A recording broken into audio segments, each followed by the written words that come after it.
இந்த பொரியல்ல தேங்காய் கொஞ்சம் துருவி போடுமா, அப்பதான் என் மகன் விரும்பி சாப்பிடுவான். ஆ சரிங்க அத்தை, நீங்கள் சொன்ன மாதிரியே துருவி போடுறேன்.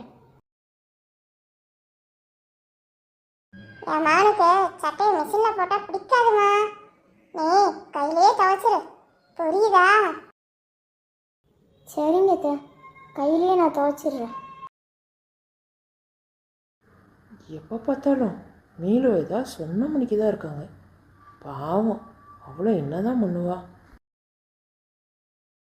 ஏன் மீலு, அம்மா உன்னை ரொம்ப சிரமப்படுத்துகிறாங்களோ? இல்லைங்க, அப்படிலாம் ஒன்றும் இல்லையே, ஏன் அப்படி சொல்கிறீங்க? இல்லை, நீ எந்த வேலை பண்ணாலும் அவங்க இஷ்டத்துக்கு உன்னை இப்படி பண்ண அப்படி பண்ணுன்னு சொல்கிறாங்களே, அதனால தான் சொன்னேன்.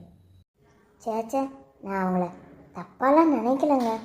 அவங்க என்னை விட உங்களை நல்லாவே புரிஞ்சு வச்சுருக்காங்கன்னு எனக்கு கொஞ்சம் பொறாமையாக தாங்க இருக்கு.